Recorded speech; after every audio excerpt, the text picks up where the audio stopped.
Bonsoir et bienvenue sur DMG TV, les histoires mystiques. Tu es nouveau sur la page, n'oublie pas de t'abonner, de laisser un commentaire, de liker, de partager. Tu vas raconter une histoire, il y a un numéro à l'écran, c'est le plus 237 655 81. Il n'y a pas le numéro à l'écran. On va seulement la demande, pardon. La demande en direct sur TikTok là. Donc tu envoies ta demande là, tu cliques sur les deux boutons bleus et rose là. Pour envoyer ta demande. Bon, on peut y commencer le direct. Hein. Ici, on raconte des histoires mystiques et on reste dans le cadre du mystique. On ne raconte pas les histoires érotiques, là, les histoires d'amour. Non, non. Et puis, on ne prononce pas les noms des gens, bien les vrais noms. On prend les noms d'emprunt et on raconte l'histoire. On ne décrit pas le lieu de résidence de la personne qui nous a fait un truc, tu vois.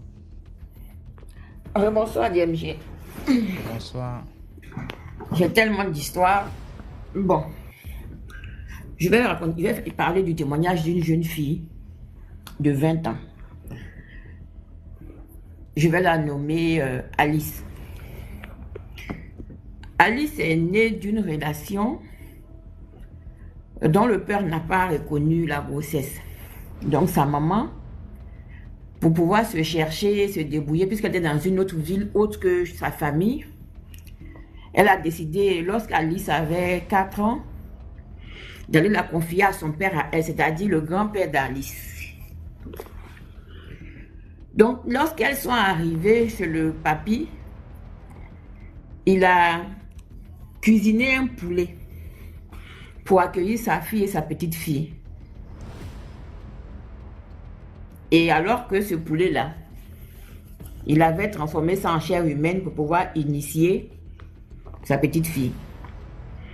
Donc, quand la maman a fini le temps qu'elle devait rester là, elle est repartie dans sa ville pour se chercher. Et puis, Dieu a fait grâce là-bas. Elle a pu avoir un mari.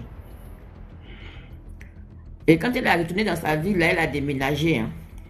Et lorsque Alice elle est arrivée en classe de CM1, sa maman allait la chercher chez son papy là-bas pour qu'elle vienne passer les vacances. Et la maman d'Alice, c'est une femme qui prie. Elle et son mari prient. Alice était chez sa maman pour les vacances et une nuit, la maman a institué une prière. Elle a instauré une prière avec son mari dans leur chambre conjugale là-bas. Et après la prière, Alice vient et puis elle dit à sa maman, « Maman, est-ce que tu sais que je connais chez toi ?» Sa maman lui dit, « Mais comment? Toi, tu n'es jamais venu ici. Comment tu sais que tu me dis que tu connais? » Elle dit, « Non, je suis déjà venu ici en rêve. » La maman n'a pas prêté véritablement attention. Donc, elle a retourné. Quand la fille a passé ses vacances, elle a retourné chez son papy là-bas. Quelques années après, cette fois-ci, elle a décidé d'aller récupérer sa fille pour la ramener à la maison. Depuis que la fille est venue à la maison, c'est devenu la catastrophe. Que ce soit sur le plan financier, sur le plan professionnel, sur le plan sanitaire. Tout était sens dessous. Et quand c'est comme ça, la maman qui est une femme de foi, elle continuait la prière. Donc à un moment donné, dans son église là-bas, ils ont institué des moments de jeûne. Elle a pris un bon moment de jeûne avec son mari et tout. Et la prière de clôture une nuit, elle a prié jusqu'à un coup sa fille, Alice, qui était maintenant dans l'âge d'à peu près 15-16 ans, est venue frapper à sa porte. « Maman, le feu me brûle. » Sa maman lui demande pourquoi. « Non, le feu me brûle. » Cette fois-ci encore, la maman n'a pas prêté attention. Et c'est l'église qu'il fréquentait. Lors d'un grand programme de prière, le feu est tombé sur Alice là-bas et devant tout le monde, elle a commencé maintenant à avouer qu'elle est vraiment dans la sorcellerie. Mais il faut savoir que selon le degré d'avancement dans la sorcellerie, il n'est pas donné à tout le monde, même si on est serviteur de Dieu, de pouvoir affronter. Parce que c'est puissance contre puissance, c'est degré contre degré. Parce qu'il faut savoir que quand le sorcier voit en face celui qui pense qu'il peut le délivrer, et quand il place un mensonge, et que celui qui est en face ne détecte pas, le sorcier peut le mener en bateau, à raconter n'importe quoi. Et donc, quand cette fois-ci à l'église là-bas, le feu est tombé sur la fille. Ils ont su que la fille était sorcière. Ils se sont organisés au niveau de l'église pour pouvoir faire des séances de délivrance et tout. Sauf que, quand on demande à Alice, tu as fait quoi? Et puis Alice dit par exemple, ah, à ce pasteur-là, j'ai fait tant, les gens se fâchent. Parce que c'est quand même honteux ou bien c'est vexant pour eux de savoir qu'ils sont à l'église et puis une petite sorcière puisse les malmener. Donc au final, ils ont dit que, ah, il faudrait que la maman cherche un autre endroit pour qu'elle puisse envoyer sa fille là-bas.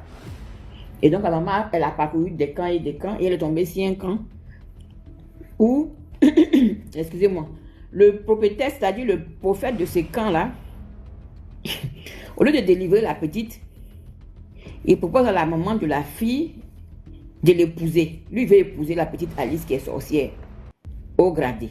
Donc la maman a dit non, je n'ai pas envoyé ma fille pour que tu l'épouses, je veux que tu la délivres. Qu'est-ce qu'il faut savoir à ce niveau-là? C'est que le sorcier qu'elle a là, il a des pouvoirs. Il a des pouvoirs spirituels, il a des pouvoirs mystiques, il voit. Il peut même prophétiser, parce que lui, il voit. Donc souvent, il y a des hommes qui se disent hommes de Dieu, qui s'allient souvent à des femmes, parce que ces femmes-là ont des pouvoirs et ils profitent de ces pouvoirs. Parce qu'il faut savoir que le sexe convertit. C'est-à-dire que si toi, tu as des pouvoirs, que tu vas au sexe avec quelqu'un, et tu prends ses péchés, tu prends ses démons, ou bien tu prends ses pouvoirs. Et la maman a refusé. Donc, elle a cherché jusqu'à ce qu'elle tombe maintenant sur un vrai camp de prière. En ce moment, Alice maintenant avait 11 ans. Avait 20 ans plutôt. Et c'est quand elle arrive dans ce camp de prière-là, et le monsieur lui pose des questions, et elle explique comment elle a été initiée et tout, et elle lui demande combien de personnes tu as tuées. Enfin, combien de personnes tu as exterminées. À cause de TikTok, je suis obligée de faire attention. Et elle répond 4 300 000 personnes. Le serviteur dit non. Comme je te dis souvent, moi, le plus grand sorcier avait tué 232 000. Il avait fait 232 000 victimes. Mais elle dit 4 300 000 personnes. Le monsieur dit non, non, non, tu te trompes. Elle dit si, papa, je suis une tueuse à gages.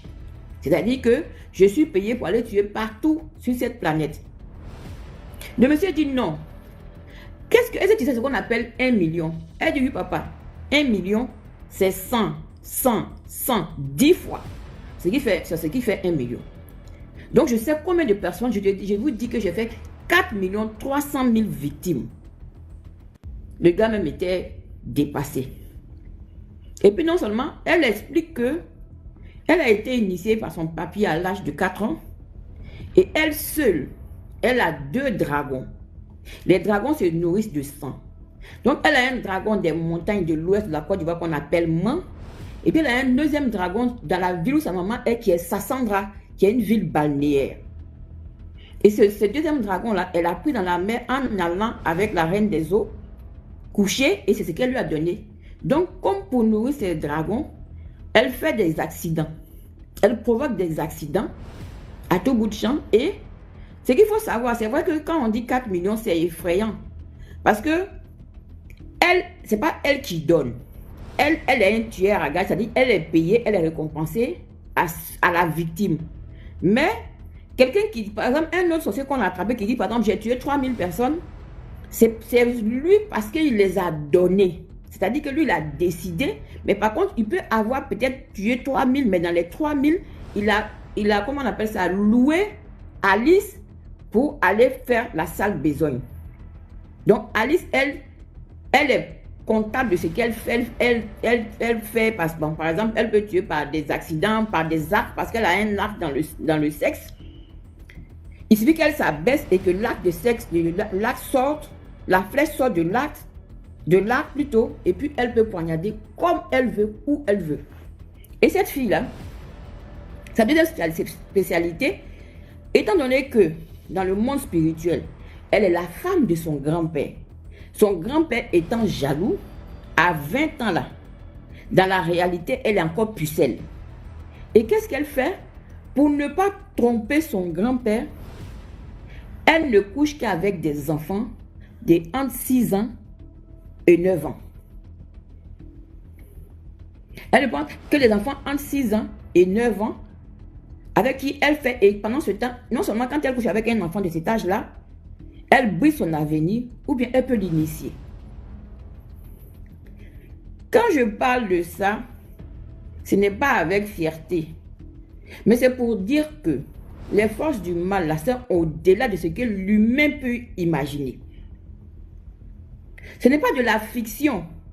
Parce que la fille, elle a revendiqué, parce qu'elle a dit, papa, elle a dit ça à l'homme de Dieu, c'est depuis l'âge de 16 ans que j'ai dit à ma mère que j'étais dans la sorcellerie. Et que j'étais fatiguée de faire du mal autour de moi, mais ma maman ne m'a pas prise au sérieux. Alors que quand la maman est venue, elle a essayé de biaiser un peu les informations, disant que c'est parce qu'elle n'a pas su ça tôt. Mais là, la fille a dit non. J'avais 16 ans, aujourd'hui j'ai 20 ans. J'avais 16 ans quand je disais, pour la dernière fois où j'ai dit tellement à ma mère que j'ai pratiqué la sorcellerie et que je faisais du mal à qui je voulais, quand je voulais, elle ne m'a pas prise au sérieux. Et j'étais fatiguée. Mais qui allait me secourir? Pour revenir à l'histoire que, quand on initie un enfant à la sorcellerie, il est d'abord en premier lieu une victime. Même si demain il deviendra bourreau, il est d'abord une victime. C'est pour cela qu'il est bien quand on est à la maison chez nous et quand on a des enfants, c'est qu'il faut dire à ses enfants, bien, il faut initier des causeries. Ah, mon enfant, si par exemple quelqu'un vient te chercher la nuit pour te dire en rêve, allons nous envoler parce que je vais te donner le pouvoir de Ladybug, sois libre de venir me dire. Parce que le plus grand amour, la plus grande preuve d'amour, c'est d'amener un sorcier à la délivrance. Donc, nos enfants, souvent quand on est là et puis on est là, ah, moi c'est mon parent est sorcier là, ah, je vais faire ça, je vais le fusiller. Quand ton enfant est dedans là, quand il entend ça là, parce qu'il a été corrompu, mais quand il entend que avec toi le papa, il ne peut pas te faire confiance, ou bien avec toi la maman, il risque sa vie, il va rester dans ce dans quoi il est. Il va rester dans ce dans quoi il est. Moi, j'apprends toujours sur la sorcellerie. Parce que je veux en parler pour que les gens se rendent compte que la seule arme qui est vraiment celle qu'on a et qui ne nous coûte à la base rien, c'est la prière. Aujourd'hui, là, chez nous, on dit, avant chez nous, on disait que ah, quand tu es dans le village de ta maman, un sorcier ne peut pas te nuire. C'est faux. Ton voisin même qui est blanc, ton voisin même qui est arabe, s'il est dans la sorcellerie, il peut te nuire. Parce que quand toi, tu es victime de la sorcellerie, c'est-à-dire c'est dans ta famille déjà, ton père ou bien ta mère veut te faire du mal, qu'est-ce qu'on fait? On te place une espèce de puce sur toi. C'est-à-dire que si tu quittes au Cameroun, que tu vas aux États-Unis, que tu croises un sorcier aux États-Unis, il a sauf qu'on il veut te faire du mal quand tu veux parce que tes parents lui ont déjà donné un accord tacite. Donc, prenons la peine de prier quand on sort. Prenons la peine de prier quand on rentre. Même l'eau qu'on doit boire à la maison. Parce que maintenant, c'est-à-dire, il suffit d'un seul regard pour qu'on empoisonne ton eau ou bien on empoisonne ta nourriture. Même à la maison chez nous, ayons le réflexe de la prière. Le monde n'est pas ce qu'il est. Il n'est plus ce qu'il est. Donc voilà. Je reviendrai tout à l'heure pour un autre témoignage s'il y a lieu. Merci beaucoup pour l'histoire. Je t'en prie. Bonsoir. Vous m'entendez? Très bien. Je voulais raconter une petite histoire que j'ai vécue 6 ans en arrière. Allô? Vous m'entendez? Oui, on Voilà. t'écoute. En fait, je sortais avec quelqu'un. Après, je suis arrivée en France, 8 ou 7 mois après, j'ai rencontré quelqu'un avec qui je sortais. 3 mois après notre relation, ben, on se voyait, on se fréquentait. Sauf que j'allais chez lui, puisqu'il travaille de nuit. Donc, j'allais chez lui que le week-end, c'est-à-dire le vendredi. Soir, j'allais là-bas et je rentrais le dimanche à l'après-midi. Donc, c'était comme ça pendant 3 mois. Mais un jour, il m'a proposé, il était en vacances. Et il m'a proposé de passer la semaine avec lui. Et c'est comme ça que je suis allée chez lui. Passer la semaine, je suis allée, je fais des courses puisque j'avais à faire une semaine là-bas. Donc, moi, comme j'aime bien manger africain, les trucs des Mutangani là, j'aime pas trop. Donc, j'ai fait mes courses et tout. Nous sommes allés, puisque lui, moi j'étais à Bordeaux, mais sauf que lui, par contre, il est dans des petits villages à 40-45 minutes de Bordeaux. Voilà. Et du coup, nous sommes allés. Et après, nous sommes allés à la maison. Mais comme vous savez, les hommes célibataires, ils s'en fichent. Surtout les gens qui travaillent la nuit n'ont pas trop de temps pour faire le ménage et tout. Et moi, je suis quelqu'un de trop maniaque. J'aime pas le désordre, la saleté, je supporte pas. Donc, une fois j'arrive, je commence à faire le ménage, déjà à la cuisine d'abord, parce que chez lui, quand tu rentres à l'entrée, il y a d'abord la cuisine, et il y a le salon et la petite salle à manger. Mais ce que j'ai trouvé, bon, j'ai pas, au départ, je me suis pas posé la question. À la salle à manger, il y avait en fait, il a fait sa petite chambre où il dormait à la salle à manger. Puisque, en fait, moi, je me suis dit, ben, comme c'est quelqu'un qui travaille les nuits, il n'est jamais là en journée. Donc, à la salle à manger, il y avait sa télévision et il y avait tout pour lui. À la salle à manger et tout. Mais il y avait les chambres en haut. Il y avait 4 chambres en haut. Il y avait des escaliers qu'il fallait monter de la cuisine pour aller dans les chambres. Il y avait 4 chambres. Moi aussi, comme maman a travaillé, j'aime bien faire le ménage. Je commence par la cuisine. Je nettoie la cuisine, je nettoie le salon. Je vais à la petite chambre où il y a la salle à manger. J'essaye de nettoyer. Ce jour-là, je ne suis pas montée. Le lendemain, on était là. Et après, j'ai dit, bah, il faut que je monte faire le ménage en haut. Donc voici, je monte avec le balai, le tout et tout. Je commence à faire le ménage dans les... Une fois, je prends déjà les escaliers. Je ressens des frissons. Ça, j'ai ressenti des frissons, mais je n'ai pas prêté attention. Je rentre, je commence à faire les 4 chambres. Je fais la première, la deuxième, tout et tout, je nettoie. Mais sauf que dans le couloir, je vous assure que il y avait un silence. Il y avait un silence pas normal. Même dans les chambres, tu sentais vraiment une fraîcheur dans la pièce du haut. Il y avait vraiment une fraîcheur. Et quand tu descends les escaliers, quand tu es au niveau du salon et de la cuisine et tout, la température n'est pas la même. Mais pour moi, je me dis, comme on est en période de l'hiver et que c'est sûr qu'il n'a pas besoin d'allumer les radiateurs en haut puisqu'il n'y a personne, c'est normal. Pour moi, c'est comme ça que je me suis dit en fait. Et voilà, premier jour, deuxième jour, troisième jour. C'est comme ça qu'on appelle en urgence au boulot qu'il allait remplacer un collègue qui avait eu un petit souci. Donc, il devait faire 2 jours de boulot. Je dis, ouais, ok, il n'y a pas de souci, je reste seul. Donc, le gars, 18h, 19h, 20h, il mange. Allez, il ne se peut pas, il va au boulot. Donc, je reste toute seule à la maison. Vous savez, les villages des Blancs, là, chacun est chez lui. Personne ne va chez personne. Tu ne connais même pas déjà le voisin. Tu viens d'arriver que 3 jours. C'est juste bonjour, chacun est chez lui. Et je suis là, je regarde la télé, je suis sur mon téléphone. Minuit, 23h, je décide de dormir. Je dors. Pendant que je dors, je me sens pas bien. Je sens que ça ne va pas. Je me réveille, je vois rien. Mais je sens je sens une présence dans la petite chambre en question, le petit salon. La petite salle à manger, pardon. Je ressens une présence. Je me relève en sursaut, je vois personne. Je me rendors. Et après, dans le sommeil, mais moi, franchement, personnellement, je sais que ça, c'est pas le rêve. C'est un truc qui était réel, en fait. Au bout de 2h, 3h du matin, je dors. Je vois quelqu'un, un blanc, qui vient m'attaquer. Il vient comme ça, il commence à me mettre les coups, hein. Il me met des sérieux coups. Mais sauf qu'il me met des coups, mais je ne ressens rien en fait. C'est comme si il me mettait dans le vide. Tu vois, quand quelqu'un il te tape, mais tu sens qu'il te tape avec toutes ses forces, mais sauf que c'est dans le vide. Moi, je ne ressens rien, je pas mal. Mais je vois comment il me tape avec toutes ses forces. Mais en même temps... Dans le rêve ou bien en réalité?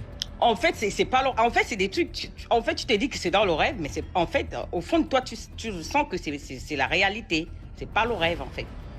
Voilà. Donc, je ressens les coups, mais j'ouvre quand même les yeux.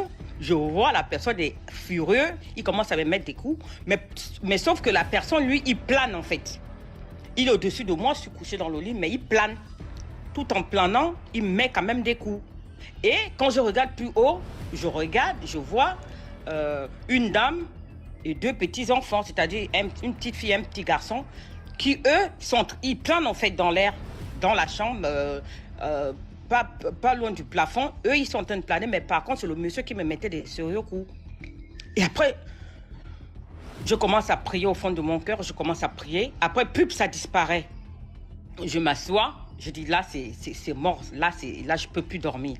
Je m'assois sur le lit, je reste comme ça. Il est 3h, il faut attendre jusqu'à 6h pour que le monsieur là puisse rentrer. Je reste là éveillé, je ne dors pas. Le matin, quand il arrive, Il me trouve, mais c'est quoi, tu dors pas? Je dis non, je ne peux pas dormir. Il me dit pourquoi? Je dis, mais ici, c'est pas bien. La maison, là, je ne le sens pas. Il y a trop de mauvaises choses ici. Il me regarde, il rigole. Il dit, mais pourquoi tu dis ça? Je dis non, parce que j'ai très mal dormi. Il me dit, ah bon? Je dis oui, j'ai très mal dormi. Il y a des choses qui se passent ici qui ne sont pas bien. Après, je commence à l'expliquer la situation. Je l'explique le rêve, ce qui s'est passé. Je dis, voilà, j'ai dû un monsieur, voilà, nanana, et une dame, et puis 2 enfants et tout. Après, le monsieur, il me regarde comme ça. Il me dit, wesh, toi, t'es une sorcière, toi. Je dis, mais pourquoi? Il me dit, non, mais ce que tu me dis là, tu essaies de me décrire comment est la dame et le monsieur et les 2 enfants, comment tu me les décris. Mais c'est comme si tu les connaissais, tu les avais déjà vus. Mais c'était les propriétaires de cette maison, ils sont morts. Je dis, quoi? Il me dit, ben oui, ils sont morts depuis, mais sauf que l'histoire qui s'est passée, c'est que le monsieur a décidé de se suicider. Il a d'abord tué sa femme dans le sommeil, il a tué ses 2 enfants et lui-même, il s'est donné la mort. J'ai dit, quoi? Je dis, donc, j'ai vu leur fantôme, en fait. C'était leur fantôme. En fait, ils erraient dans leur maison. C'est pour ça que le haut... En fait, c'est après qu'il m'a raconté l'histoire que j'ai compris pourquoi le haut, l'étage n'était pas... Il n'y avait pas un bon climat là-bas. Et je lui ai dit, mais pourquoi, comment tu fais pour... Comment tu arrives, après toute cette histoire-là que tu as déjà entendue, il a dit, lui aussi, on a raconté cette histoire, que voilà, le propriétaire de la maison, voilà, il est décédé et tout, il s'est donné la mort et tout. Je lui ai dit, mais comment tu dors ici? Il me dit, oui, mais c'est pour ça que je me suis barré du haut pour descendre en bas. Je dis, mais tu sais pas, c'est pas une maison familiale. Tu loues une maison que tu te sens pas bien. Il dit, de toute façon, moi, je dors jamais là-bas. Voilà, je suis de garde. Moi, je travaille la nuit. Je passe la journée que en journée. Donc, voilà. Et je suis seule. Je viens, je bois mon vin. Moi, je dors. Je dis, moi, je ne dors plus ici aujourd'hui. Tu me ramènes chez moi. Il me dit, mais non, mais je travaille, je peux pas. Je dis, ben, ok, c'est pas grave. J'ai encore fait 3 jours là-bas. Je vous assure, mais ce que je faisais, je mettais, comme ici on a le wifi, je mettais, comme je suis musulman, je mettais les sourates, les sourates, je faisais sur YouTube, je dormais avec mon téléphone allumé jusqu'au matin. Et depuis ce jour, il n'y a plus rien eu. Je continue à aller là-bas tranquille, mais ils m'ont plus jamais embêté en fait. Voilà, c'était ça ma petite histoire. Donc jusqu'à maintenant, le gars est là-bas dans la maison hantée là. Hein? Oui, il est là-bas. Tu sais, les hommes, vous n'êtes pas comme des femmes. Les femmes, on a le 6e. Non, certains hommes. Moi, je devais fuir depuis. Certains hommes. Mais quand je dis les hommes, c'est parce qu'il n'y a pas nombreux. Il n'y a pas nombreux qui croient trop à ces choses-là. Un homme, tu vas lui raconter, ça va te dire, oh, laisse ça, laisse. Et c'est les femmes qui sont plus attentionnées, en fait, que les hommes. Même dans les maisons, lorsqu'il y a des trucs hantés, c'est toujours la femme qui prévient à l'homme. C'est un peu ça. Ah, ça. Et tu trouves le monsieur ou bien c'est comment? Hein? Mais non, ça fait 6 ans. C'est 6 ans. Ça, c'est à peine quand je venais à peine d'arriver en France. C'est là où j'ai compris que même ici, là, il y a des choses. Et j'ai vécu beaucoup des histoires comme ça où quelqu'un même venait me serrer, je ne le voyais pas. Je vais raconter ça une autre fois. D'accord. Il y a des maisons hantées, en fait. Il y a des maisons hantées. Il faut vraiment prier. La prière, et c'est tout. Voilà. D'accord, merci beaucoup pour l'histoire. Au revoir, de rien. Bonsoir. Bonsoir. Alors en fait, je te remercie de m'avoir fait monter. Ça fait un petit moment que je regarde tes émissions, je crois pratiquement dès le début. Et aujourd'hui, en fait, je voulais vous partager mon histoire. En fait, c'est une rencontre assez particulière que j'ai fait au nord de la France il y a 2 ans et demi aujourd'hui. Alors je m'explique, donc je viens du Gabon, de l'estuaire, mais je suis du nord. Et en fait là-bas il y a des rites, il y a plein de choses qui se pratiquent. Donc je me rappelle que plus jeune j'avais été initiée à un rite chez nous. Et généralement quand tu es initié, en fait tu viens avec un esprit en fait qui te guide. On appelle ça ton double astral. Et donc après, plus jeune, après j'ai voyagé, etc. Mais en fait, il y a eu une période dans ma vie où j'ai eu énormément de difficultés. Et j'avais recommencé à me poser des questions en me disant, mais est-ce que ce que j'avais fait enfant, à quoi ça me sert, etc. Comme ça peut arriver à tout le monde. Mais sinon, je suis de confession catholique. Et donc, j'allais en vacances dans le nord de la France pour pour aller droit au but. Et donc, je dormais. On avait pris un camping, etc. Et en fait, en dormant, j'avais rêvé d'une femme. Le camping était sur une falaise, etc. Et la mer était en dessous. Donc, j'avais rêvé d'une femme tout en blanc, très joyeuse, qui était contente. Et moi, je marchais sur la plage et je me dirigeais vers elle. Et elle me disait, je suis très contente qu'on se retrouve enfin. Ça faisait longtemps que je t'attendais et que tu m'avais beaucoup manqué. Et moi, en fait, dans le rêve, j'allais vers elle et j'étais contente aussi. Je sais qu'à un moment, on s'était assises, on avait beaucoup parlé et elle m'avait dit qu'en fait, tu vas découvrir quelque chose ici. Et la chose, faudra la garder tout le temps avec toi. Et en fait, le lendemain, je me réveille, je me dis, mais attends, c'était quoi? Qu'est-ce que j'ai vu? Le lendemain, vers 16h, à marée basse, donc je descends et tout, avec ma petite famille. Et devine quoi? Eh ben, j'ai trouvé une pierre de météorite. Elle brillait, elle était toute ronde, elle était au bord de l'eau, je l'ai prise. Et en revenant chez moi, donc en région parisienne, la pierre, elle s'est fondue.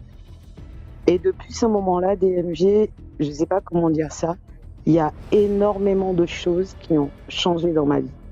C'est-à-dire que j'ai eu des combats, j'ai eu énormément de difficultés, mais vraiment insupportables. Mais en fait, j'ai toujours le sentiment et la sensation qu'il y a quelqu'un avec moi. Et même il m'arrive des fois quand je dors, en fait, de voir cette femme. Et des fois qui me parle, des fois des sourires. Quand par exemple j'ai un besoin financier du jour au lendemain, j'ai des possibilités. En fait, c'est comme si en fait le fait de l'avoir revue, que je connais pas bien sûr, ou que je connais dans une autre vie, le fait de l'avoir vue, ça m'a ouvert énormément de portes. Donc en fait, la moralité de l'histoire, c'est que tous ces esprits-là ne sont pas négatifs. Il y a du bon comme il y a du mauvais. Et ce que je veux dire par là, c'est que ce monde-là, c'est un peu comme la Terre en fait. Il y a beaucoup d'humains qui sont bons, il y a aussi beaucoup d'humains qui sont mauvais. Et il y a une autre partie que je vais raconter assez brièvement. C'est qu'en fait, depuis cette rencontre, j'ai constaté qu'à chaque fois que je me rapproche de l'eau se déplace vers moi.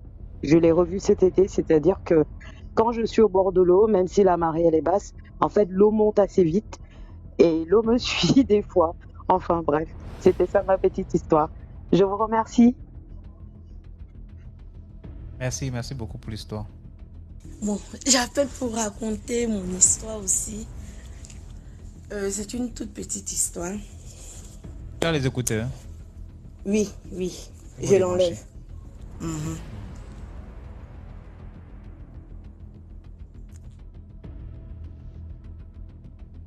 Donc, je disais, il y a pratiquement 11 ans de cela, j'étais dans une ville. Bon, moi, je raconte l'histoire, c'est depuis la Côte d'Ivoire. J'étais dans une ville et je partais pour les vacances dans une autre ville.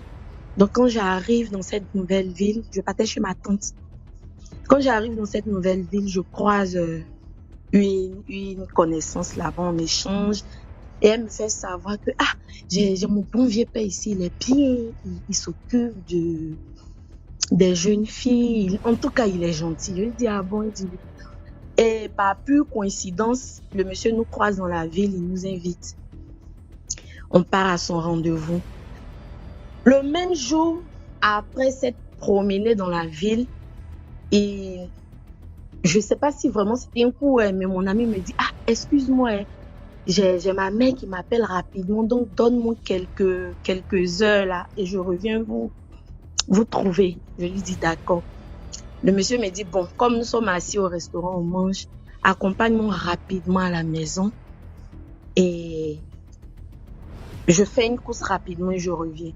Ce que j'ai oublié de dire, c'est que le monsieur avait une concubine qui n'était pas présente, c'est-à-dire qu'elle avait voyagé. Donc, je le suis. On arrive chez lui, c'était 2 chambres salon. Donc, il rentre dans sa chambre et il me demande, s'il te plaît, tu peux venir. Donc, moi aussi, je rentre, je suis curieuse. Quand je rentre, vraiment, la chambre était tout en désordre. Mais il y a quelque chose qui m'a intriguée. Au pied de son lit, c'était au pied du lit conjugal, se trouvait un gros canari. Chez nous, ce qu'on appelle canari, c'est de la terre cuite.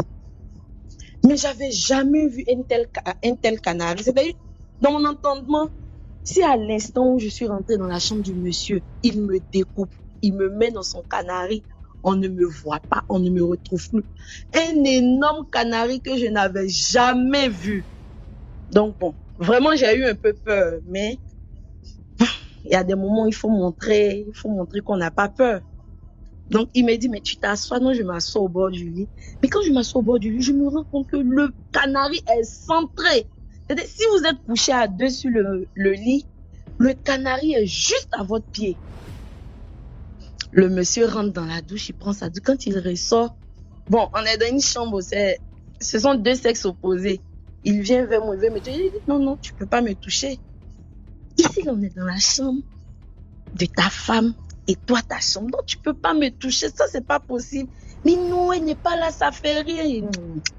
Tu peux pas me toucher. Mais moi, tout mon souci, là, c'est son canari, j'ai vu au pied du lit, là. Le canari fait quoi, là? Donc, je respire un peu, je lui demande, mais pourquoi est-ce que tu as un tel truc dans ta chambre? Il me dit, non, mon travail que je fais là, il y a trop d'attaques mystiques. Donc, je prends ça pour me protéger. Bon, quand il me l'a dit, on peut dire quoi? Il dit, d'accord, j'ai compris. Et quand il partait se laver, quand il a ouvert la porte de sa douche, le monsieur peut-être pouvait faire tout au plus 1m60 ou bien 1m65. Il n'était pas très grand de taille. Mais ce que j'ai remarqué dans la douche là, c'est-à-dire l'eau des médicaments là, ça touchait le plafond de la douche. C'est quelle manière de se laver? Et puis on salue, tout ému jusqu'à atteindre le plafond de la douche. Mais tout ça, je n'ai fait qu'observer. Et quelques minutes, je lui ai dit, bon, comme tu vas t'habiller, moi je sors de la chambre. Je suis partie au salon. Il s'est habillé, tout, on est ressorti, on est allé manger. Et bizarrement, pendant ces vacances, il a même connu ma tante. Ma tante l'appréciait tout. Mais j'avais un sérieux problème, je ne voulais même pas qu'il y ait d'intimité. Je lui demande, mais est-ce que tu as des enfants? Il dit non. Est-ce ta première femme? Il me fait savoir dans l'échange. Bon, ça c'était plus tard, c'est pas le même jour. Il me fait savoir dans les échanges que il a eu une première épouse qui malheureusement après la dot a perdu la vie. Et bon, là c'est normal, ça peut arriver. Et les vacances finissent. Je rentre en ville.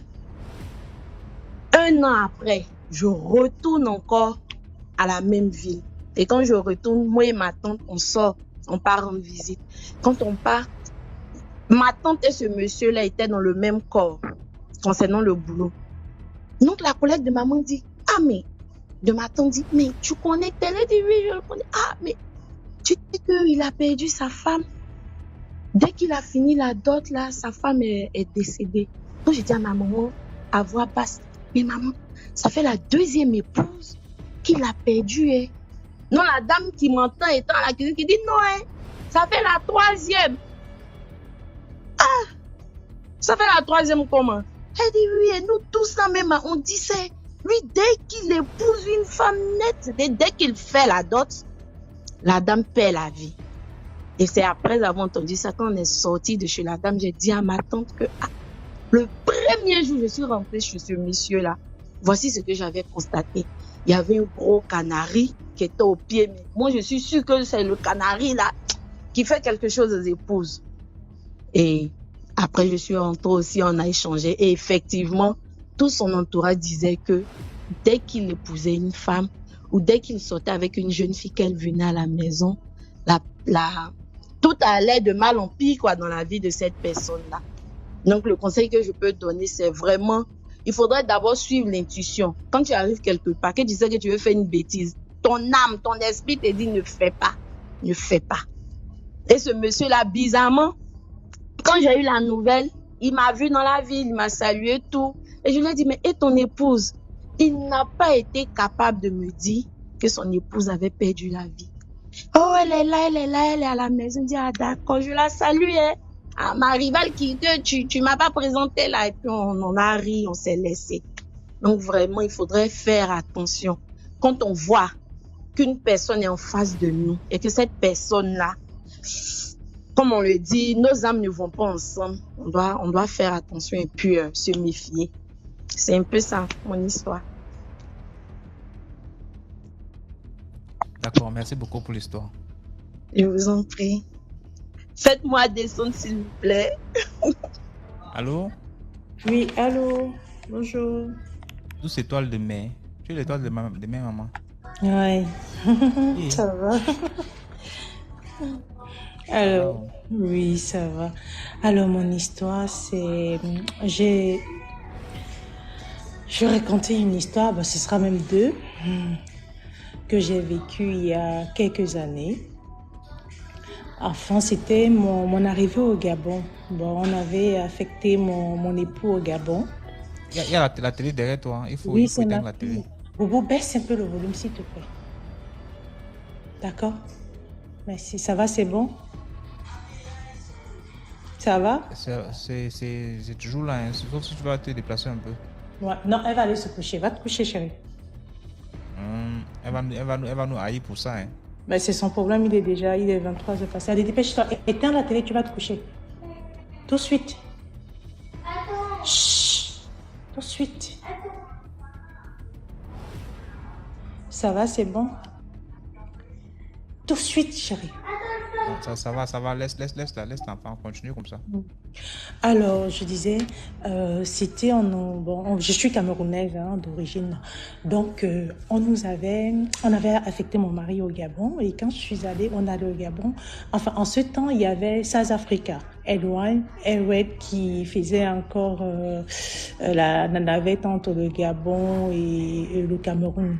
Et en ce temps, j'avais un petit Yorkshire, un petit chien, et toutes les compagnies anglo-saxons ne prenaient pas les chiens dans les avions. Donc, je pouvais pas partir avec mon époux et ma fille. J'avais une fille qui avait 1 an. Alors, mon mari a dit, bon, qu'il a pris la route et, bon, bref, la société s'est occupée de lui à OIM pour arriver à Libreville. Et moi, j'ai pris l'avion avec ma petite fille. Et en ce temps, des vols étaient de nuit. Donc, on arrivait à Libreville aux environs de 23h minuit. Alors, le chauffeur est venu nous chercher à l'aéroport. Quand il est venu nous chercher, il nous a amenés à la maison. Bon, j'ai croisé un collègue à mon époux et sa femme à l'entrée parce qu'on était dans une cité, en fait. Pour ceux qui connaissent Sobraga, on était dans une cité. Et quand on est arrivé, bon, je voulais pas appeler le nom de la société, mais bon, c'est pas grave. Quand on est arrivé dans la cité, c'était ma toute première fois d'arriver au Gabon, c'était dans la nuit. Alors le monsieur, il m'a vu, il a vu que j'étais avec la petite, il m'a accompagné à la maison, il nous a installés, on est entré et le chauffeur est parti. Je suis arrivée, c'était une grande maison toute seule avec la petite dans un coin, dans une ville dans un pays que je connais pas. Bon, cette nuit, je suis allée, bon, on m'a montré la chambre, où étaient les chambres et tout. Bon, je suis allée dans la chambre principale avec ma fille. Quand je suis arrivée dans la chambre, dans la nuit, je vous assure, j'ai vécu un truc, un truc impressionnant. Bon, je crois que c'était une façon de me dire bienvenue, mais de me souhaiter la bienvenue. Cette nuit, ma fille dormait déjà. Bon, ma voisine arrivait, m'avait donné une bouteille d'eau. Je suis entrée dans la chambre. Ben, je me suis mise sur le lit, j'ai fait ma prière et je me suis endormie. Et après, je me suis allongée en fait pour dormir. Et du coup, j'avais l'impression qu'il y avait un violent vent. Comme s'il y avait le vent. Pour moi, je me dis, mais dis donc, heureusement que cette tonnerre, comment dire, la pluie ne nous a pas trouvés en route. Pour moi, je me disais il y avait de la pluie à l'extérieur, accompagnée du tonnerre et comment on appelle ça, et du vent. Il y avait un violent vent. Et les baies vitrées, les fenêtres ce sont des baies vitrées en fait. Mais je vous jure que ça s'ouvrait. Les fenêtres s'ouvraient, ils se tapaient. J'ai dit, mais il y avait un violent vent qui soufflait. Je me suis assise, j'ai dit, mais mon Dieu, c'est quoi? Ma fille dormait profondément. Je me suis levée, mais c'est quoi? Je suis descendue. Bon, puisque j'étais en haut, je suis descendue pour aller regarder si c'était la pluie, s'il fallait fermer les fenêtres en bas, je sais pas. Je me suis rendu compte qu'en bas, il n'y avait rien. Je vous jure que tout se passait dans ma chambre. Tout se passait dans ma chambre. J'ai dit, mais c'est quoi ça? Alors j'ai pris peur. Et à un moment, je me suis ressaisie, je me suis assise sur le lit, j'ai commencé à parler. Je dis, je ne suis pas gabonaise, je suis camerounaise. Je viens de telle, j'ai donné mon arbre généalogie parce que nous, je suis côtière et nous, on nous apprend notre arbre généalogie. J'ai donné mon arbre généalogie, j'ai commencé à parler. Je suis pas venue ici pour arracher le mari d'une personne parce que ma collègue, la voisine, bon, elle me regardait d'un œil parce que son mari était trop gentil ce jour-là avec moi. Je suis pas venue ici pour arracher le mari d'une personne, je suis venue avec mon époux qui arrive et je suis juste de passage. Donc, rien ne peut m'arriver parce que je ne suis pas d'ici. Donc, si vous avez des problèmes, je ne sais pas, bon, j'ai parlé, je me suis mis à parler, bon, dans la peur, j'ai parlé. Et après, quand j'ai fini de parler, je vous jure que tout s'est calmé. Tout s'est calmé, il n'y avait plus de bruit, il n'y avait plus rien. Et je me suis endormie. Le matin, très tôt le matin, j'entends la voisine qui arrive. « Hey, coucou, ça va, tu es là ?» Je ne réponds pas. « Hey, coucou, ça va, tu es là ?»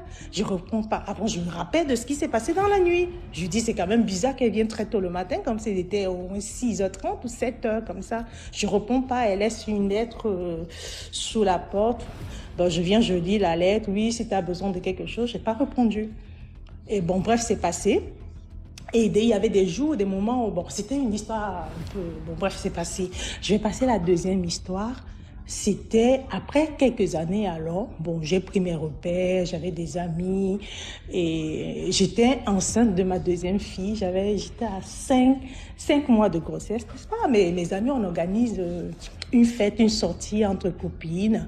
On va au restaurant, après le restaurant, on va en boîte. Et ce jour-là, j'habitais à Ovendo. Donc, je quittais du centre-ville jusqu'à Ovendo. Donc, et pour arriver à Ovendo, on traverse toujours le pont, comment on appelle ça? C'est le pont Nomba. Je crois que c'est le pont Nomba. Si, c'est ça le pont Nomba. Donc, ce jour-là, je suis rentrée de la maison toute seule. Il était du centre-ville. Je quittais de lui jusqu'à Ovendo. Il était 3 heures du matin. Et pendant que j'étais en train de rouler, avant d'arriver au pont Nomba, il y a, je ne sais pas le nom du quartier, je sais pas comment on appelle le nom de ce coin-là. Bon, avant d'entrer dans le pont Nomba, je vois un brouillard. Je vous jure qu'il y avait un brouillard. Et moi, j'étais dans une grosse voiture, j'avais une Prado. Je dis, c'était le brouillard. Il y avait le brouillard partout sur la route. Je dis, mais je ne voyais rien. J'étais encore au moins à 50 mètres du pont avant d'entrer le pont. Je ne voyais rien. Il y avait le brouillard partout. Je dis, mais c'est quoi ça? Je mets les phares, rien. Et après, quand je mets les phares, je commence à entendre des voix. Comme s'il y avait des gens qui passaient, en fait. Et ils étaient comme s'ils étaient dans un marché. Les gens étaient en train de discuter. Comme si je me retrouvais dans un marché. Et les gens étaient en train de... Donc, comme s'il y avait... C'était un lieu où il y avait la cérémonie, il y avait du monde. Les gens étaient en train de parler, les gens étaient en train de crier, de parler. Je ne voyais rien. J'ai eu peur, mes pieds tremblaient.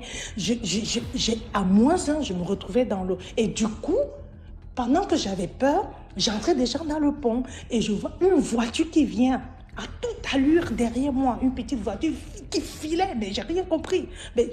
je suis là, je ne sais pas de quel côté aller, j'ai peur d'aller à gauche. Pour moi, je me disais, si je vais à gauche, je vais me retrouver dans l'eau. Si je vais à droite, je vais me retrouver dans l'eau. Et entre-temps, il y a une voiture qui venait derrière moi à une vitesse, mais pas possible. J'ai commencé à crier, j'ai commencé à parler. Je ne suis pas gabonaise, je suis camerounaise. J'ai commencé à crier dans la voiture. J'ai dit, je ne suis pas gabonaise, je suis camerounaise, je suis juste de passage. Je vous jure, à un moment, je ne sais pas par quel miracle, je me suis retrouvée devant, il y a après le pont Nomba. Après ce pont, je ne sais pas si c'est le pont Nomba, je crois. Parce que je crois le pont Moll, c'est en ville. Je crois je confonds entre les deux. En tout cas, c'est le pont Nomba, je crois. Après ce pont, il y a... il y a l'école, il y a une école primaire. Bon, j'ai oublié le nom de l'école primaire. Je me suis retrouvée après le pont, quoi. J'ai dit, punaise. J'ai démarré la voiture. Depuis ce jour-là, je ne sortais plus jamais la nuit. Quand on m'invitait, je ne sortais plus la nuit. Si je ne suis pas avec une personne, je ne sortais pas. Ben voilà, j'ai démarré, j'ai roulé jusqu'à la maison, puisque moi j'habitais à la montée à Lenakiri, donc jusqu'à la maison. Voilà, c'était mes deux petites histoires en fait. Ben, j'en ai vécu d'autres, hein, mais bon, je ne peux pas tout les raconter ici. J'en ai vécu d'autres au Gabon, mais bon. Voilà, tu racontes très bien, on se sent dans le décor de ton histoire. Non, c'est parce que je le vis comme si c'était... Comme si c'était, mais sincèrement, c'est... Mais tu as quoi avec les Gabonais? Dès que tu tombes dans un problème, tu dis que tu n'es pas gabonaise. C'est quoi le problème? Non, mais parce qu'il faut préciser. En fait, pour moi, je me dis, il faut préciser que je ne suis pas des leurs, en fait. Donc, ils ne peuvent pas me manger. Ils ne peuvent pas me manger parce que je ne suis pas des leurs. Mais est-ce qu'au Gabon, ce n'est que les Gabonais qui font les pratiques? Est-ce que je ne sais pas qu'il y a les Camerounais au Gabon qui font les pratiques? Non, pas ce style-là, je suis désolée. Parce que tu ne peux pas venir faire des trucs chez des gens. Ils peuvent faire la sorcellerie si je suis en contact avec des gens. D'accord? Si je suis en relation avec une personne, la personne peut chercher à me faire du mal. Mais si je ne suis pas en relation, je viens d'arriver dans un pays. Je prends le cas du premier jour où je suis arrivée. Moi, je soupçonnais la dame qui m'a accueillie, quoi. C'est elle que moi, je soupçonnais. De où il y avait des esprits à cet endroit. Parce que dans cette société, j'ai l'impression que... Bon, bref, c'était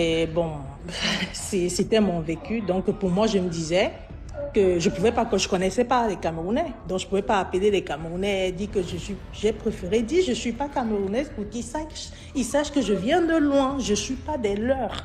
Donc, ils peuvent pas je suis d'accord avec toi. Quand tu arrives, on m'a beaucoup parlé de ça. Quand tu arrives dans le village de quelqu'un et que tu fais face à quelque chose que tu ne comprends pas, précise que tu n'es pas de là. Même si tu veux visiter seulement l'endroit, tu précises que tu n'es là que pour visiter et tu es tel, tu viens de telle famille. C'est tout.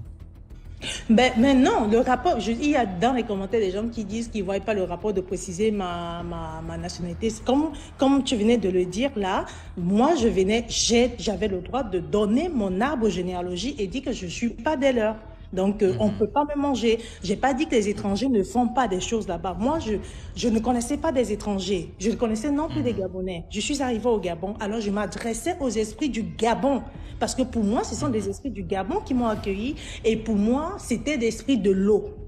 C'était l'esprit de l'eau parce que c'est l'esprit de l'eau qui vient avec le vent et ce truc-là. Et la personne qui m'avait reçu ce jour-là, c'était une personne qui est de l'eau. Elle est mienne, d'après ce que j'avais appris après, en fait.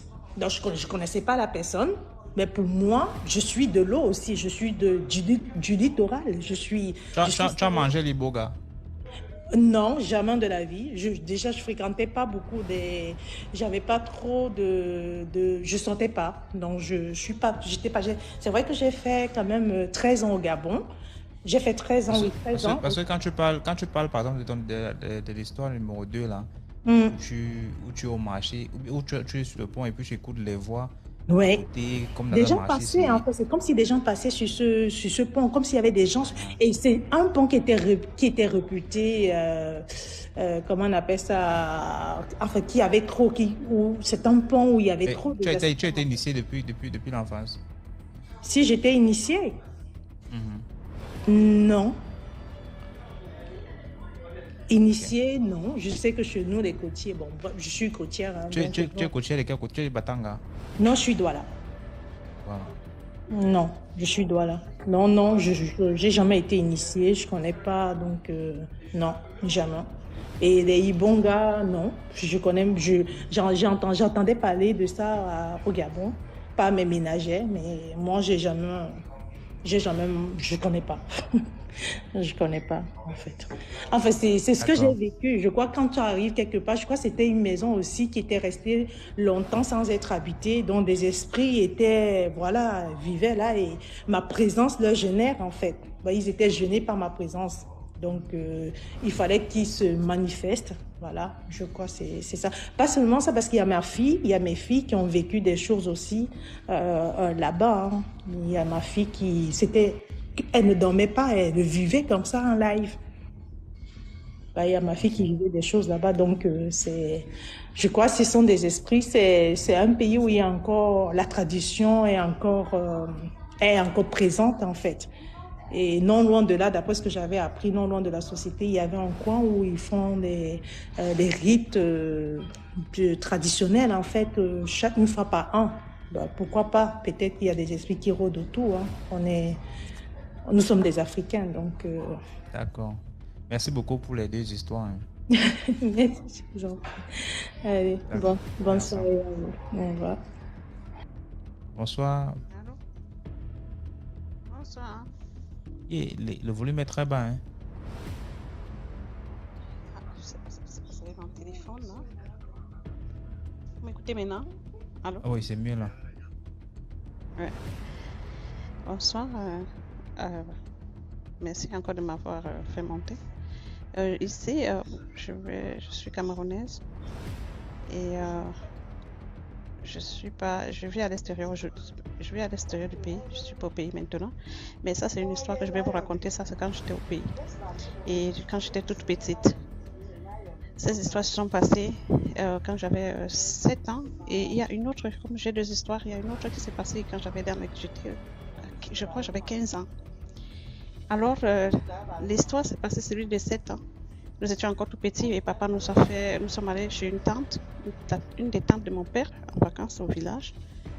Et tellement, quand nous étions Vous avez petits, ma les mère... écouteurs? Non, je n'ai pas des écouteurs. Ok. Quand nous étions petits, ma mère s'occupait très bien de nous. Et alors, quand nous sommes arrivés dans ce village pour passer les vacances, la dame chez qui nous passons les vacances avait 2 enfants, une fille et un garçon. Alors, je sais pas si elle était un peu jalouse.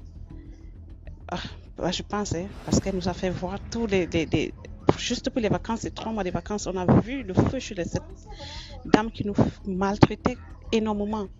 Et notre papa passait tout le temps pour aller au village, parce que c'était un village sur la route qui allait dans notre village même. C'est une des cousines de mon père, elle était mariée dans un autre village. Alors, quand papa passait tous les vendredis pour aller s'occuper de ses plantations, parce que quand il arrêtait le travail le week-end, il devait aller s'occuper de ses plantations tous les vendredis. Arrivé, il passait toujours là, nous donner des trucs, des yaourts, des choses comme ça. Et quand il venait avec la dame, là, ne nous donnait pas, il nous disait, vous avez déjà trop mangé ça, vous êtes en pied là, vous mangez ça. Et donnait à ses 2 enfants qui étaient nos aînés, quoi.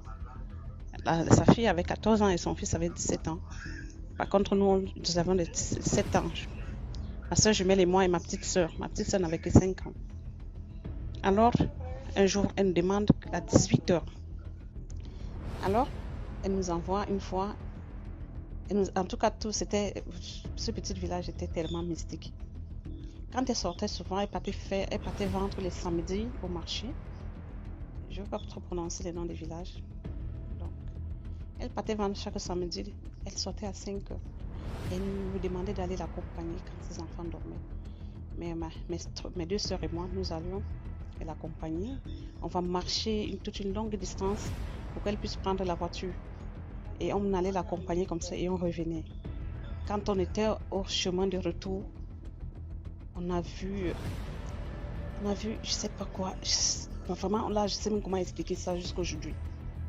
On a vu quelque chose comme si c'était... on voyait du blanc qui était tout petit et s'agrandissait. Au fur et à mesure qu'on s'approchait, on voyait ça grandir. Mais on voyait, c'est devenu tellement grand comme si ça devait toucher les nuages. On ne comprenait plus, on a commencé à courir, on courait, tout.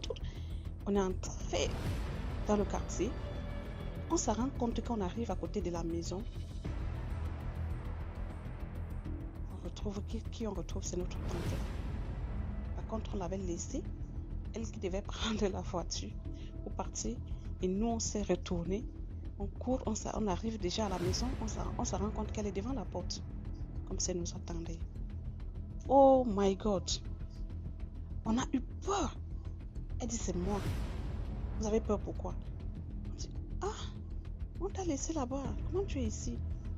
Elle dit qu'elle courait aussi, non, avec nous. Mais vraiment, après qu'on a encore voulu dire, comment tu courais? Et elle était costaud, elle n'était pas petite de corps pour dire qu'elle pouvait courir mieux que nous les enfants. Parce que là, nous, on s'est déplacés plus vite. Comment se fait-il qu'on l'a retrouvée devant la porte? On a eu peur. Elle nous a dit, entrez là-bas. Étant toute fâchée, nous sommes entrés. C'est comme ça qu'on a laissé coucher. Et alors elle nous dit, si vous expliquez ça un jour à votre papa, vous allez me confiner. Et on avait peur tellement il nous battait. On attendait seulement que les congés finissent vite pour qu'on puisse rentrer chez nous. Et quand notre papa venait là-bas chaque week-end, on lui disait, dès qu'on voulait parler, elle nous ouvrait les yeux, qu'elle ne veut même pas qu'on dise quelque chose à notre père. Jusqu'à ce qu'un jour on s'est volé, on a dit on ne pouvait plus supporter. On est arrivé en route, on a coupé les voitures nous-mêmes, les petits enfants. Les chauffeurs nous demandent, les chauffeurs qui faisaient les cas de transport nous demandent, vous allez où? On a donné le nom de notre père et dit, ah, je connais votre père. On a dit, alors elle a dit qu'on prend la voiture, il va payer là-bas quand on va arriver. Il dit, non, il n'y a pas de problème, je vous amène à la maison. C'est comme ça que ce chauffeur de transport nous prend, il nous amène à la maison. Il explique à notre père qu'il nous a trouvé en route. On a dit comment ça? On a dit à notre mère que voilà ce qui s'est passé là-bas, on ne pouvait plus rester là-bas. Ma mère, elle a pleuré et dit à mon père que comment tu n'avais pas remarqué un truc pareil? Il dit qu'il n'avait pas remarqué. Bon, ça, c'est l'histoire est finie. Bon, maintenant, alors, j'ai l'âge de 15 ans. J'ai une copine à l'école ma meilleure copine, nous étions 3. Elle a son anniversaire. On décidait donc de faire des économies pour son anniversaire. On a fait des économies et le jour de son anniversaire, on a acheté de la nourriture, on a organisé une petite fête chez eux, quoi. On est comme ça en train de danser et tout, on a fait la fête. Bon, elle maintenant, quand elle prend la parole, elle remercie les autres invités et nous qui avons fait la fête pour elle, elle ne nous remercie pas et elle s'en foutait de nous carrément à la fête. Elle faisait comme si c'est qu'elle ne nous regardait plus. Moi, j'étais tellement énervée, je dis, mais c'est quoi cette histoire? Pourquoi elle fait ça? Par contre, nous devions être elle devait nous présenter comme si, je pense, comme ses sœurs, quoi. Mais elle nous a carrément négligés à la fête que nous avions organisée pour elle. Moi, j'ai dit à mes 2 copines, j'ai d'autres copines que tu sais, moi, je reste pas là, je vais partir. Tellement énervée, je ne me suis même pas rendu compte de l'heure qui était. Quittant de cette maison pour le chez nous, c'est au moins 1 heure de marche. Et il était pratiquement plus de 2 heures du matin. Je ne me suis pas rendu compte. Tellement étant fâchée. J'ai pris la route. Mais ma copine dit non, ne va pas. Il s'est fait tâcher. Je dis, je m'en fous, je ne veux plus rester là. Pourquoi elle va nous prendre comme si nous étions des laquais? C'est quoi cette histoire? Je partais étant fâchée. Je ne me rends même pas compte que je vais faire tout ce trajet. Il n'y a plus de voiture, pas de taxi en route, rien. Je commençais à marcher étant fâchée. J'avais porté des grosses sandales et j'avais une jupe en coton qui pesait noir. En tout cas, le vêtement que j'avais sur moi était en coton. Je me rends compte, après peut-être 20 minutes de marche, le ciel commence à gronder fortement, tout devient noir. La pluie, il faut pleuvoir. Waouh! Je dis, mais c'est pas possible. Qu'est-ce que je vais faire? En tout cas, j'ai continué. Tellement j'étais énervée que ça me donnait un courage que je ne me rendais même pas compte de la gravité des choses, de la gravité de ce que j'étais en train de faire. Alors j'arrive au carrefour, parce que au carrefour il y a 2 routes. Il y a une route qui allait vers le CES et une autre route qui allait vers le centre-ville. Et ma maison est au centre-ville. Mais la route qui allait au centre-ville, j'ai eu peur de prendre cette route parce que je me suis dit il y a beaucoup d'agressions en route. Si je prends cette route, on peut m'agresser, mais je vais dormir chez ma copine, celle que j'ai laissée derrière. Je prends donc l'autre route pour descendre. J'oublie que il y a une histoire qui se passe souvent. Sur cette route, il y a un lac d'eau. Et il y a beaucoup d'histoires dans ce lac. J'ai complètement oublié. J'ai pris la route. J'ai commencé à marcher rapidement. La pluie a commencé à s'abattre. Avant que je n'arrive au lac, la pluie s'est abattue. J'ai enlevé tout ce qu'il y avait sur moi parce que tellement la jupe que j'avais était tellement longue et grande. Et elle pesait, j'ai enlevé cette jupe. J'ai commencé à marcher avec le cylindrique et les roues. J'ai arrêté les babouches à moi. Les sandales que j'avais, je les ai arrêtées à moi. J'ai commencé à marcher. Après, j'ai dit, je suis où? Quelque part seulement, je vois le lac. Mes cheveux se dressent. J'ai dit, Seigneur Jésus, je vais traverser le lac parce qu'on dit ici, si tu passes dans la nuit, tu ne sors, tu ne peux pas, on ne te voit plus le lendemain. On te cherche, on ne te voit plus. J'ai dit, mon Dieu, c'est là où toute l'histoire du lac revient dans ma tête. J'ai dit, mon Dieu, je veux faire demi-tour. Il n'y a pas moyen. Demi-tour, la route est encore très longue. Je vais faire demi-tour pour rentrer toute seule. Comment? J'ai dis, Seigneur Jésus, qu'est-ce que je vais faire? Je regarde. J'enlève maintenant tous les habits. J'enlève encore le haut pour être complètement dans le noir, que je sois noir. Pour que quand on ne puisse pas me remarquer. Par contre, je ne savais pas. Il pleuvait énormément sur moi. J'arrête les habits, je commence à vouloir courir. Dès que je prends la course, je me rends compte qu'il y a un jeune homme qui est en train de monter. Il marchait devant moi. Ce jeune homme qui marchait devant moi était habillé blanc avec une chemise attachée tout autour des reins comme des yo, complètement là. Yo. Ah, je vois et dis, hey, il y a quelqu'un devant moi. Je commence à courir pour le rattraper. Je cours, je ne rattrape pas le monsieur.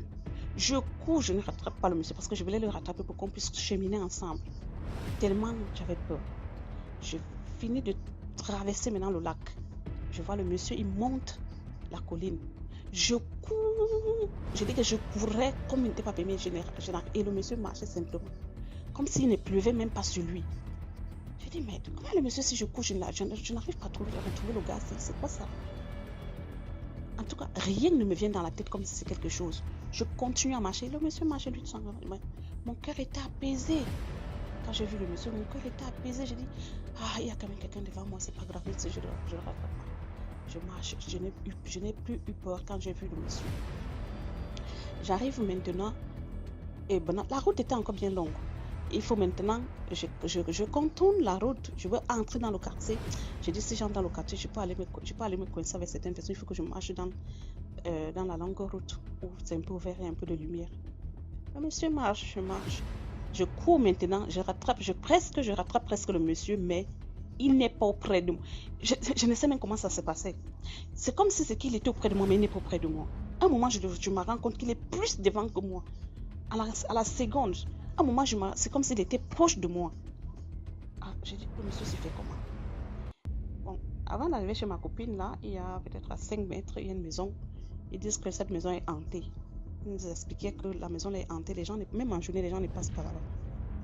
Je veux aussi arriver là-bas et je dois aussi traverser cette maison. Quand j'arrive là-bas, j'entends des bruits. Il y a des bruits, un genre. Waouh! Je dis, Seigneur. Et je veux regarder, le monsieur n'est plus devant moi. Je dis, mon Dieu, comment je vais traverser cette maison? J'ai commencé à prier. Je dis, Seigneur, protège-moi. Seigneur, protège-moi. Seigneur, protège-moi. J'ai fermé les yeux, j'ai marché, j'ai passé la maison. Seigneur, protège-moi. Ferme les yeux, Seigneur, protège-moi. Comme si j'avais peur quelque part là, quelque chose qui devait sûrement, si je touchais, ça devait m'attraper. Je parlais comme ça et je marchais, je parlais, Seigneur, protège-moi, Seigneur, protège-moi. Après, j'ouvre les yeux, le monsieur est devant moi. Le garçon, un jeune monsieur, avec toujours marché là, lui, il ne se cassait même pas. Quand je vais déjà arriver là, je cogne la porte des parents de ma copine que j'ai laissée derrière, qui m'ouvre la porte. Je cogne, elle me demande, sa soeur me dit, c'est qui? Je dis, c'est moi. Elle dit, hey, alors si? Je dis oui. Après, je me retourne, c'est comme si quelqu'un m'a tapoté l'épaule. Quand il me tapote l'épaule comme ça, je me retourne, c'est le monsieur qui me tapote l'épaule, il me fait pareil. Il m'a tapoté l'épaule, il m'a touché. Mais quand je me suis retournée, je me suis rendu compte qu'il était loin de moi. Mais il a soulevé la main comme ça, me disant, bye. Jésus. J'ai crié. C'est là que je me rends compte que j'étais avec quelqu'un qui n'était pas de ce monde, qui n'était pas un humain. Donc j'ai fonctionné toute cette route avec quelqu'un qui n'était pas un humain. Parce que quand il m'a tapoté comme si j'ai ressenti le toucher. Mais je me retourne, la personne est à distance de moi et il me fait la main, il me fait un bail de la main. Mais j'ai crié, le moment qu'ils ont ouvert la porte en courant, j'ai crié, j'ai pleuré, j'ai commencé à expliquer ce qui s'est passé. La mère est allée chercher la Bible, elle a prié avec moi. Même quand quelque chose me touchait comme ça, je tremblais. Donc c'est juste pour dire aux gens qu'il ne faut pas laisser la colère vous amener très loin. Il faut vraiment faire attention avec la colère parce que ça c'est la colère qui devait m'amener loin. Ce jour-là, c'est vraiment... Et c'est la deuxième histoire qui parle de la colère là. Oui, ça c'est la colère. Parce que ma copine s'était très mal comportée et j'étais tellement en colère. Je suis partie sans même me rendre compte de la gravité des choses que je faisais et l'heure qu'il était. Et tellement je ne me suis même pas rendu compte aussi que la maison était très loin. Comment je devais faire pour arriver? Pas de voiture en route, pas de taxi, rien. Je suis venue me rendre compte quand j'étais déjà au milieu du chemin. J'avais déjà fait tout un parcours. Merci beaucoup pour l'histoire. Il n'y a pas de Bonsoir, Rune. Bonsoir, DMG. J'espère que tu vas bien. Oui. Je vous appelle de la Guinée. J'ai une histoire à vous expliquer, au fait.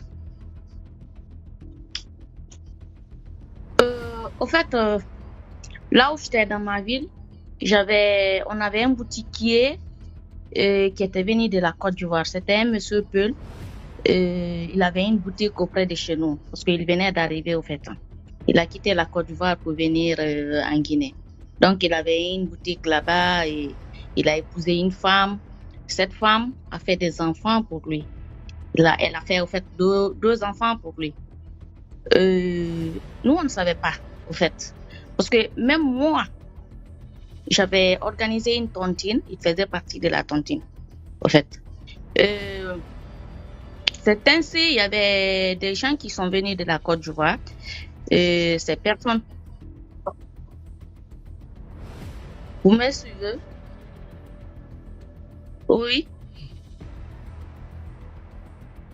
On te suit. Vous m'entendez? Voilà. Donc, j'avais organisé une tontine avec ce monsieur, au fait. Maintenant, ces personnes sont venues de la Côte d'Ivoire. Quand ces personnes sont venues de la Côte d'Ivoire, pendant que le monsieur était marié, il avait déjà 2 enfants avec une femme là-bas. C'est ainsi, ces personnes-là sont venues, ils sont partis à la boutique là-bas. Donc, ils ont vu, au fait, le monsieur. Pendant que le monsieur était mort en Côte d'Ivoire, il était venu, il a réapparu ici, au fait, en Guinée. Il a réapparu en Guinée ici. C'est ainsi, le monsieur a vu Mamadou. Il dit, ah, c'est toi, Mamadou. Le monsieur, il dit au monsieur, il dit, ah, quel Mamadou. Pendant que sa femme n'était pas là-bas, sa femme était sortie. Donc, il dit, ah, c'était pas toi qui étais en Côte d'Ivoire, je ne sais pas, il était maçon, je ne sais pas quoi qu'il soit. Le monsieur lui dit, ben moi, je ne connais pas un certain Mamadou. Depuis ce jour, le monsieur a pris le biwa pour aller à la douche. Depuis ce jour, le monsieur a disparu. Et puis, c'est pas le fait de disparaître, en fait. Moi, il a disparu avec mon argent. Il est parti avec mon argent, DMG. Il a envoyé mon argent. Moi, c'est ce qui me fait mal, au fait. Ça fait quelque chose de 3 mois comme ça. Ils me disent que le monsieur était mort en Côte d'Ivoire. Donc, j'ai besoin de mon argent.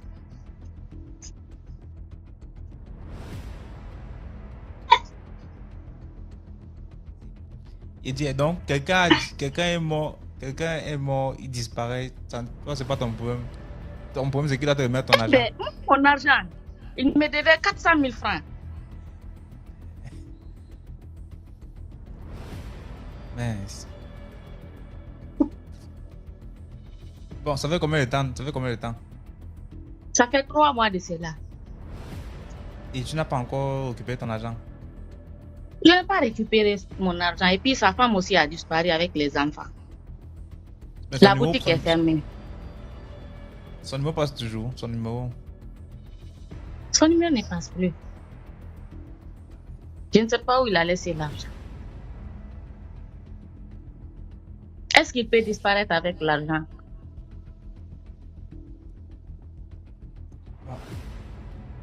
Mais il faut déjà considérer que l'argent est parti, non? Parce que c'est comment? L'argent il est parti. Il est parti avec. L'argent des gens.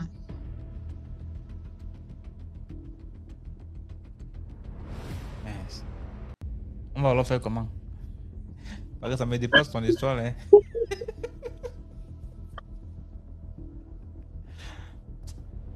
Vraiment.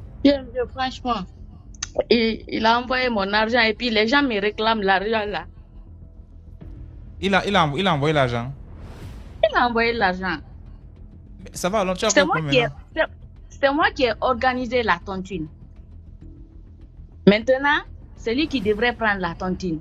Lui, il n'avait pas laissé pour les autres. Il a été la première personne à prendre l'argent. Donc, il a pris les 400 000 francs, les 300 000 francs du moins. Donc, il n'a pas donné l'argent des autres. Il est parti. Mince. Toi, tu vas seulement rembourser maintenant. C'est ta réunion, non? Ta réunion n'est pas assurée. Il faut qu'il ramène mon argent. Ouais. Ça, Donc, il a disparu, ça ne t'inquiète pas. bon. Ça, en fait, ça ne m'intéresse pas, en fait. Je ne sais pas s'il était mort ou pas. Toi, tu ne veux rien savoir, c'est ton argent que tu veux. Mon argent DMG. J'ai cherché à joindre sa femme aussi, mais impossible.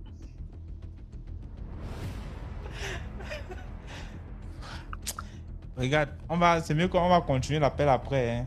Attends, je m'abonne. D'accord, mais-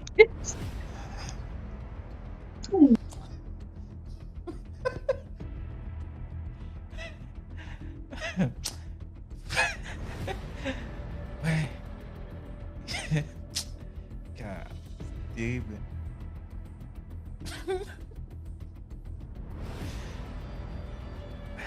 Pardon, si quelqu'un connaît le revenant là, bien celui qui a disparu là, pardon.